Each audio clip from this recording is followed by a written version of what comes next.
someone's having a lot of table salt, and remember what table salt contains? 2 minerals. That's what table salt contains, just those two. 2 minerals.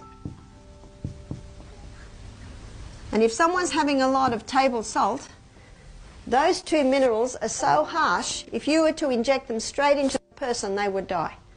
Well, what's normal saline solution? It has got a couple of more minerals and it's greatly watered down. But if that sodium chloride was to go straight into the veins, the person would die. And when a person is sprinkling table salt all over their food, they're such harsh minerals, those 2 by themselves, they kill the taste buds. Have you noticed? The people shake it all over the food. They haven't even tasted whether it needs it or not. Well, no wonder. Their taste buds are dying. When you put the Celtic salt on the food, it awakens the taste buds. It's a delicious salt. So let's say someone's putting table salt on everything, and of course it's got no minerals in it at all. Sodium levels are rising. Potassium is found in all your fresh fruits and vegetables. And let's say the person is busy, they haven't got time to chew an apple or eat the fresh fruit and vegetables, they just eat the fast food. Potassium levels are dropping. Now sodium is in small amounts inside the cell. So what's happening inside the cell now? Sodium levels are rising, potassium levels are dropping. Osmosis and diffusion happens when the largest concentration merges into the lowest, which starts to happen in here because potassium levels are too low, and then the cell swells. What's that called? High blood pressure. The doctor is right. Table salt can greatly contribute to high blood pressure. And so what's the person told to do now? Stop the salt. Now sodium levels are going too low. And when the sodium levels inside the cell go too low, the cell swells. What's that? High blood pressure again. You see, both extremes are unsafe. The table salt is dangerous because of the imbalance of minerals. No salt is dangerous because did you know that sodium is the 3rd most vital element needed for life? You'll find that in every anatomy and physiology book, every biology book, every chemistry book. The 3rd most vital element needed for life. What's the first? Oxygen. What's the second? Water. What's the third? Sodium. What's the 4th? Potassium. So a salt-free diet is a very unscientific diet. It's a dangerous diet because you think about it. We cry, seawater. We sweat, seawater. We urinate, seawater. I haven't tasted that, but I don't think anyone has. But baby swims in utero in seawater. We need salt. Every time we urinate, cry, perspire, we're losing it. And we need to replace it. And we need to replace it the way it is found in nature with all of the other minerals. You'll hear so many different things, won't you? And that's why I like to come from fact and basic common sense. And what's a baked potato without salt? I ask you. Our palate tells us we need the salt. Now this salt, with all of its minerals, enhances the food, brings out the flavour in the food. This salt overpowers everything and kills the taste buds, so basically you need more and more and more. And it brings this big imbalance. That explains why the table salt is not a good salt. It's a dangerous salt and shouldn't be taken, especially if the person's got high blood pressure.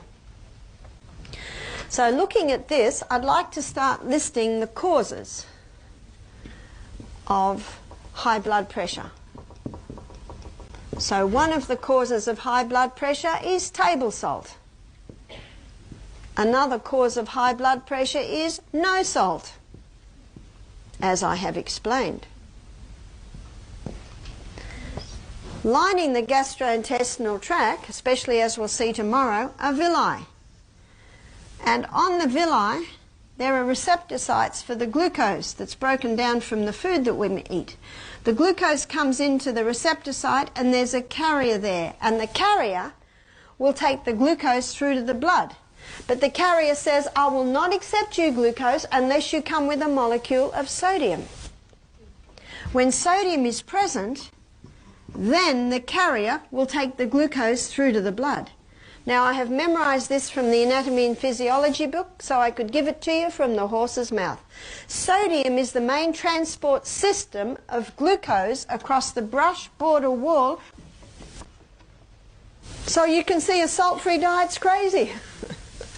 If someone's on a salt-free diet, some of their glucose can't even get into the blood. It ends up in the little house. So salt is important, but it needs to be taken in its balanced form. And the Bible talks about salt. It's in Matthew 5, chapter 5, verse 13. It says, "Ye are the salt of the earth. If the salt hath lost its savour, wherewith shall it be salted? It is henceforth good for nothing but to be cast out and trodden under foot of men." It's Old English. I love the Old English. Very poetic, easy to memorise. How does the salt lose its savour? I'd like to suggest that this salt has lost its savour. Its savour is all the other minerals. And what does the Bible say? It's henceforth good for nothing, but to be cast out and trodden under foot of men. Well, there's one use for it. When we're at Misty Mountain in the wet season, there are leeches. And if you get a leech on you and put the table salt on it, it'll fall off. I can't think of anything else. I don't suppose you have leeches here, huh? Too cold. So that's the salt issue. And my endeavour was to explain these things to you so that you will no more be confused about the salt. In his book, The Calcium Lie, Dr. Robert Thompson, he maintained should we have that little bit of salt just to replace the minerals that we lost yesterday in our urine, in our sweat. We need salt.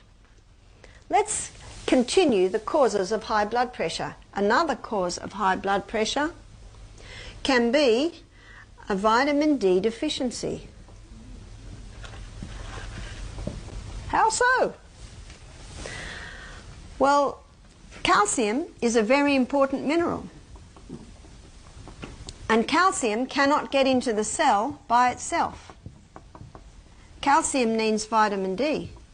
And when vitamin D is present, calcium is pulled into the cell. And when calcium's pulled into the cell, all the other minerals piggyback on the back of calcium. And this is why calcium is called the king. Because calcium's called the king, because when calcium gets in, all the other minerals get in, it's been misunderstood to the point where people think if they want strong bones, they've got to take calcium supplements. No, no, no. Calcium hardens cement, but it doesn't harden bones, because bones aren't made of calcium. Bones are made of minerals. Bones are made of 12 minerals and 64 trace minerals. Well, where do we find those minerals? In the Celtic salt, in its perfect form. Where else? Dark green leafy vegetables. Look at the size of the bones of the cow, of the orangutan, of the elephant. They're all vegetarian creatures, and they've got very big bones. Where do they get their minerals for their bones from? Dark green leafy vegetables. We should eat dark green leafy vegetables every day. And you do not lose your minerals when you cook your vegetables. You will only lose your minerals if you cook your vegetables in water and throw the water away. There's all your minerals. Use waterless cooking. Put the tiniest little bit of water in, put it on a low heat with the lid on, and let it slowly cook. And then use it all. But with spinach, silver beet, you don't even need to put water in there, do you? So much water comes out of it. When you cook vegetables in their own juice, you get a lovely flavour. So vitamin D deficiency can cause high blood pressure, because if there's a deficiency in vitamin C, the calcium and the minerals can't get in. And what the body does, it builds up pressure to try and force it in. Another cause of high blood pressure can be wheat and sugar. How so? We explained last night. You see, wheat and sugar both break down to glucose, and as we looked at last night in the diabetes lecture, high amounts quickly. and glucose cannot get into the cell by itself, it must